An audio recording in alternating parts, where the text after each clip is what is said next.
आज है 20 फरवरी 2026 का करंट अफेयर करेंगे।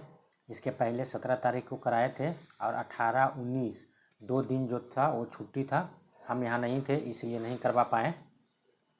तो ये 2 दिन का जो करंट अफेयर है वो इसी में शामिल करके बढ़ा के करंट अफेयर देंगे और ये 2 दिन का भी मेंटेन कर देंगे, इसलिए आप लोग टेंशन नहीं लीजिएगा।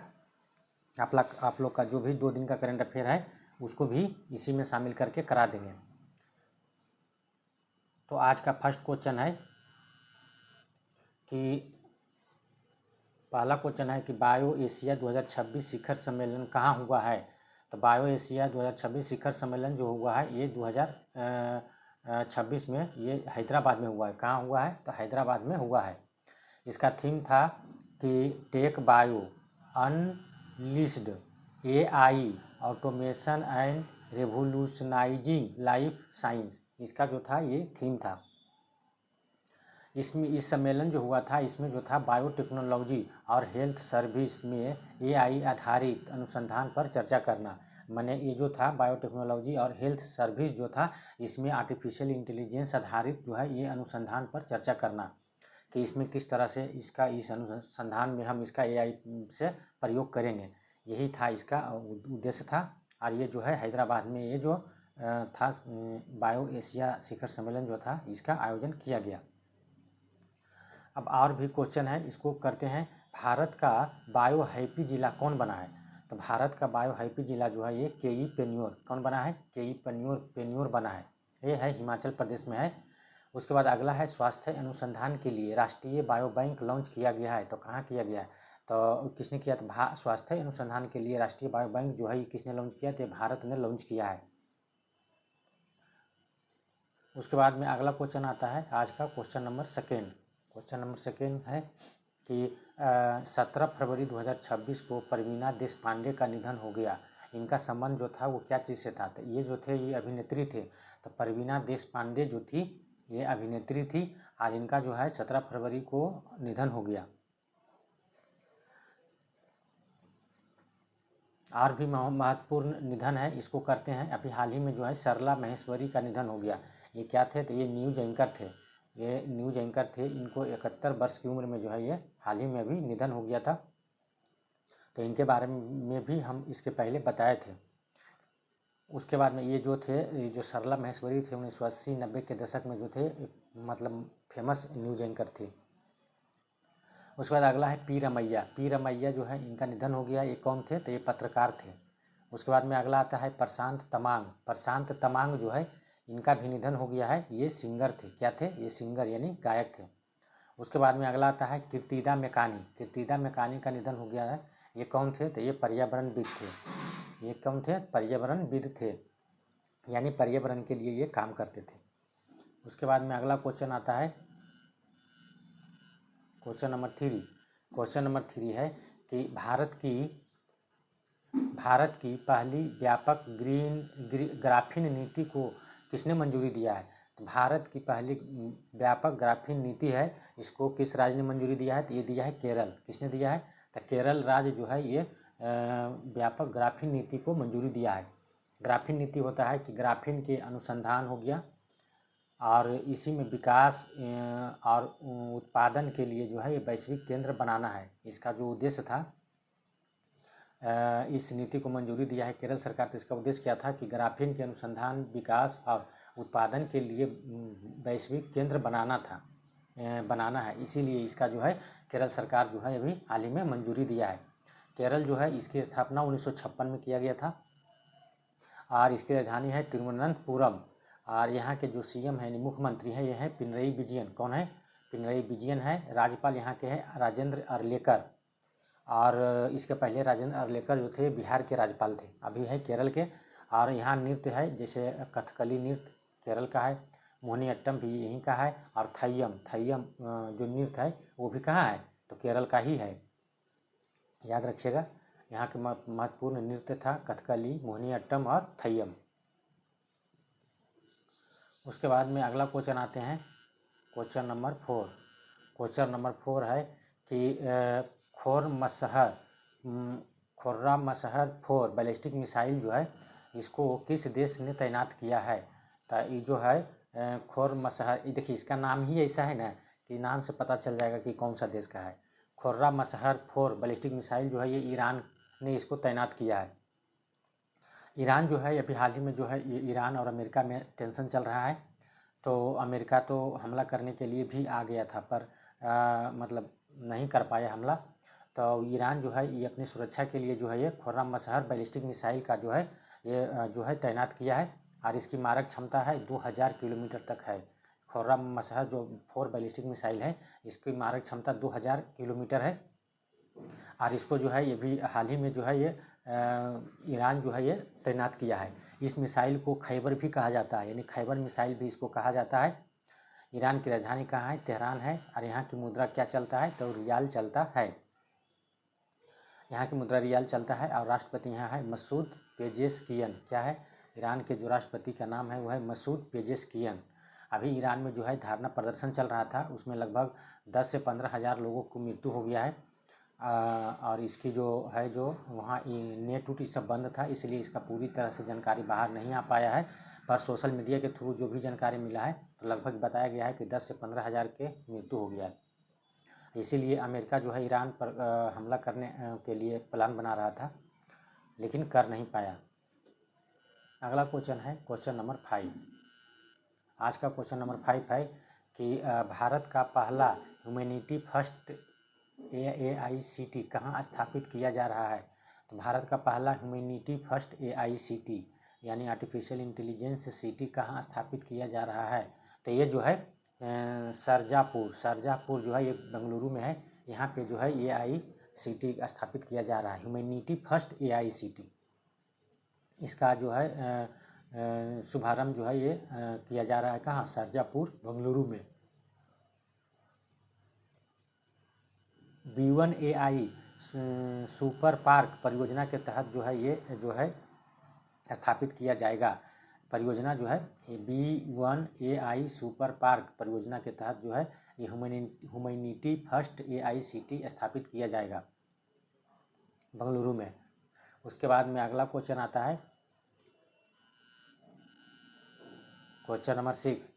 क्वेश्चन नंबर 6 है कि ग्रेट निकोबार द्वीप समूह में अंतर्राष्ट्रीय कंटेनर ट्रांसशिपमेंट टर्मिनल परियोजना को किस संस्था ने मंजूरी दिया है? तो ये जो ग्रेट निकोबार द्वीप समूह है यहाँ पे अंतर्राष्ट्रीय कंटेनर ट्रांसशिपमेंट टर्मिनल परियोजना को किसने मंजूरी दिया है? तो NGT ने दिया है। NGT जो होता है नेशनल ग्रीन ट्रिब्यूनल, इसको हम बोलते हैं राष्ट्रीय हरित अधिकरण या प्राधिकरण भी बोल सकते हैं, राष्ट्रीय हरित प्राधिकरण। तो ये जो है अभी हाल ही में मंजूरी दिया है अंतर्राष्ट्रीय कंटेनर ट्रांसशिपमेंट टर्मिनल परियोजना को। अब यहाँ पे जो है बहुत सारे जो है अंतर्राष्ट्रीय कंटेनर आएंगे, और ये जो शिप जो है यहाँ पे आएंगे, और यहाँ पे जो है भारत के को इससे बहुत फ़ायदा होगा। तो NGT ने इसमें जो है अपना मंजूरी दे दिया है। NGT जो होता है ये क्या होता है? नेशनल ग्रीन ट्रिब्यूनल इसका फुल फॉर्म होता है, और इसका उद्देश्य होता है कि पर्यावरण विवाद को निपटारा करना।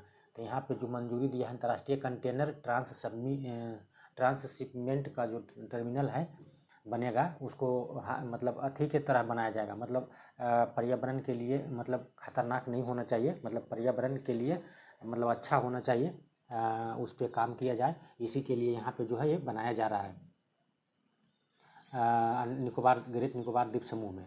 और इसकी जो है NGT की स्थापना हुआ था 2010 में 2010 में स्थापना हुआ था, और हेड क्वार्टर यहाँ इसका जो है नई दिल्ली में है। और ये जो है पर्यावरण विवाद को निपटारा करता है, जो भी पर्यावरण से रिलेटेड जो विवाद रहता है उसको ये निपटारा करता है, और इसका फुल फॉर्म होता है नेशनल ग्रीन ट्रिब्यूनल। ठीक है। अगला क्वेश्चन आता है क्वेश्चन नंबर 7 है आज का, कि बांग्लादेश के प्रधानमंत्री कौन बने हैं? तो बांग्लादेश की में जो अभी हाल ही में चुनाव हुआ था, तो यहाँ पे जो है ये प्रधानमंत्री बने हैं, शपथ ग्रहण किए हैं, ये है तारिक रहमान। तारिक रहमान जो है ये पहली पुरुष जो है बांग्लादेश में ये जो है प्रधानमंत्री बने हैं 36 साल बाद। लगभग 36 सालों में पहली बार पुरुष प्रधानमंत्री बने हैं यहाँ बांग्लादेश में तारिक रहमान जो है ये BNP पार्टी के अध्यक्ष है। BNP पार्टी होता है बांग्लादेश नेशनल पार्टी, इसके अध्यक्ष हैं, और इनको जो है प्रधानमंत्री जो है इन्होंने प्रधानमंत्री का शपथ लिया। इसके पहले जो है मोहम्मद यूनूस जो थे वो कार्यवाहक राष्ट्रपति थे, बहुत दिनों से थे और वो भारत के विरोध में बहुत धरना प्रदर्शन करवा रहे थे। अब जो है चुनाव के बाद जो है तारिक रहमान जो है ये बने हैं और आगे भी प्रधानमंत्री करते हैं। जैसे जापान के प्रधानमंत्री कौन है, तो ये हैं अभी साने तकाइची। कौन है? साने तकाइची है। यमन के प्रधानमंत्री कौन है, तो ये है सया महसीन अल जिंदानी। कौन है? सया मोहसिन अल जिंदानी।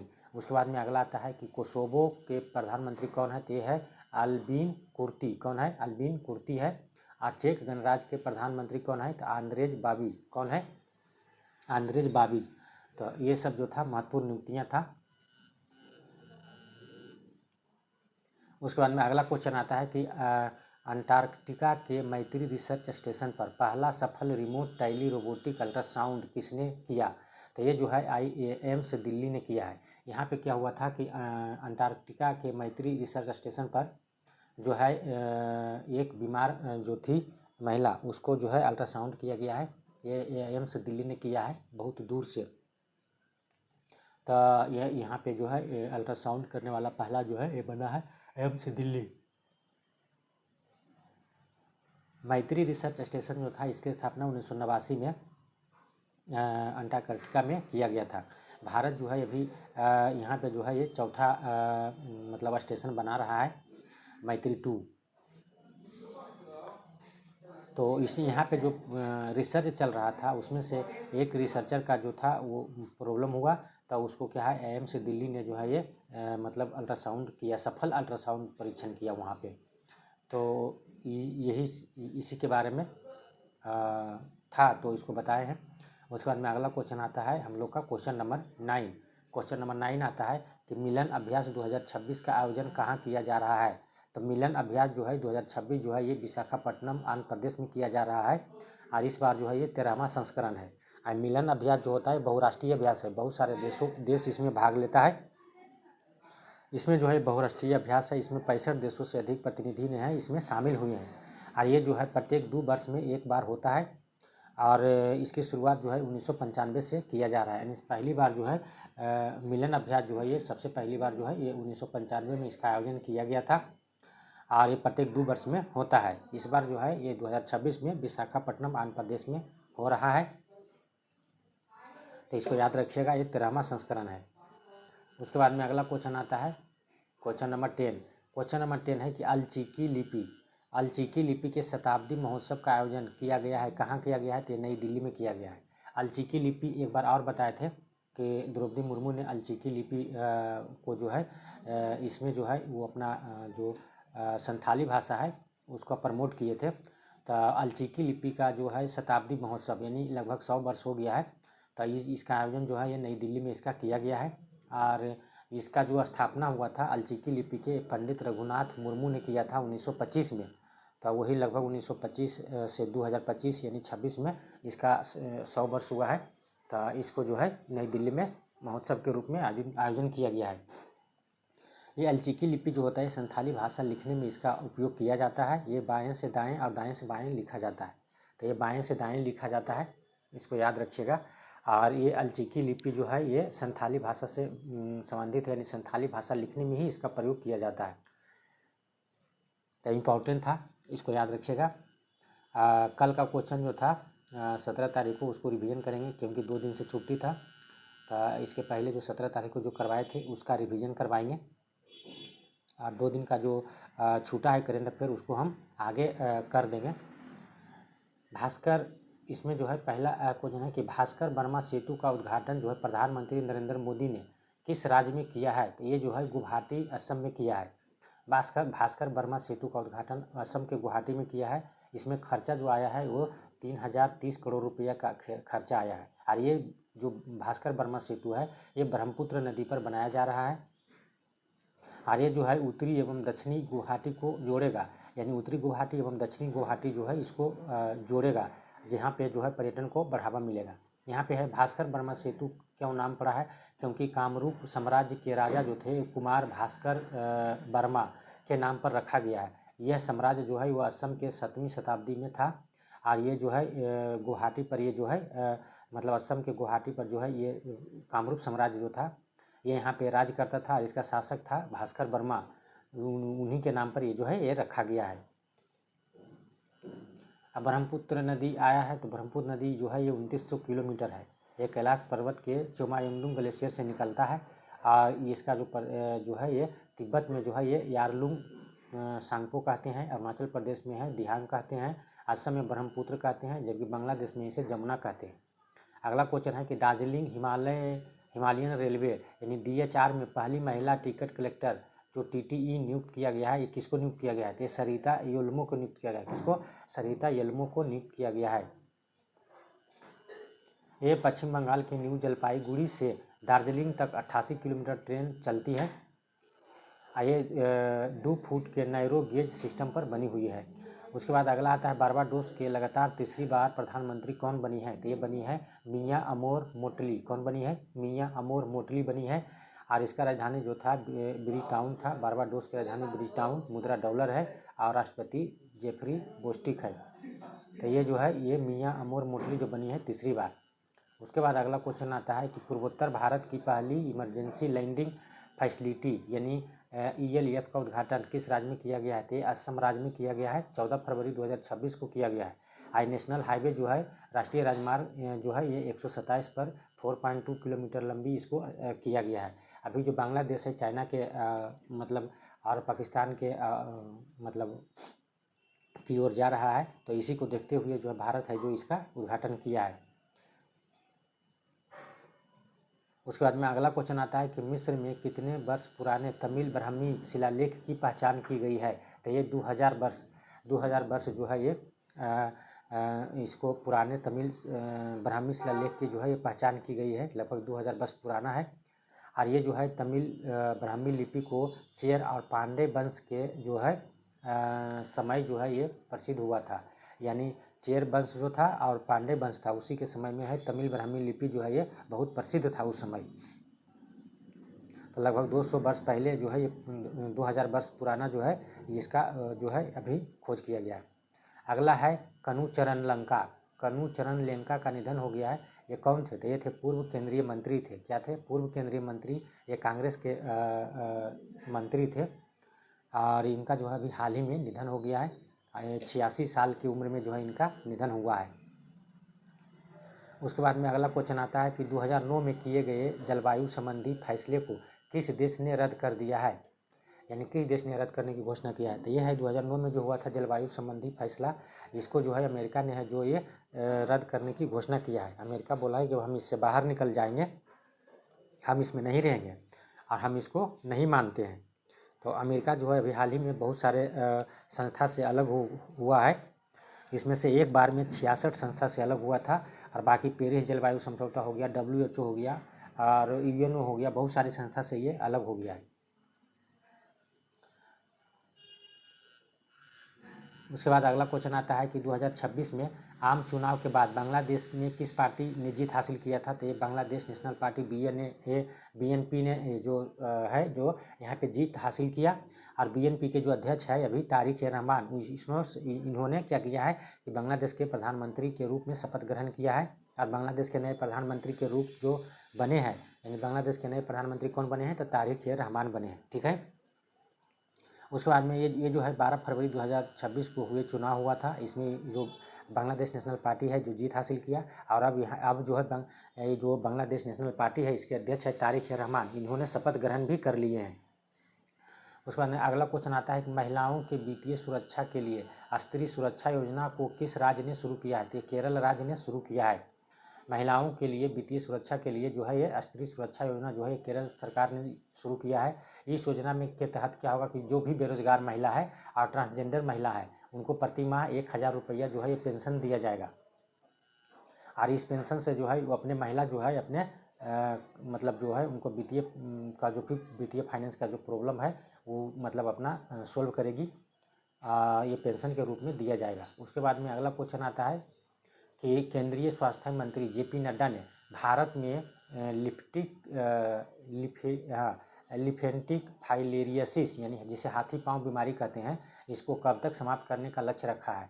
तो केंद्रीय स्वास्थ्य मंत्री है जेपी नड्डा, ये है अभी स्वास्थ्य मंत्री हैं जेपी नड्डा। इन्होंने जो है ये 2027 तक जो बोला है कि जो है लिम्फेटिक फाइलेरियोसिस यानी हाथी पांव बीमारी जो है इसको 2027 तक क्या कर देगा, समाप्त करने का लक्ष्य रखा है। और वैश्विक लक्ष्य जो है ये जो है वैश्विक स्तर पर जो है जो WHO लक्ष्य रखता है, ये जो है 2030 तक रखा गया है लक्ष्य कि मतलब जो है हाथी पांव बीमारी जो है 2030 तक समाप्त करने का लक्ष्य रखा गया है वैश्विक स्तर पर भारत है इसको 2027 तक ही समाप्त कर देगा। मतलब वैश्विक लक्ष्य से 3 साल पहले समाप्त करने का लक्ष्य भारत सरकार ने रखा है। भारत के स्वास्थ्य मंत्री है जेपी नड्डा, इसको याद रखिएगा।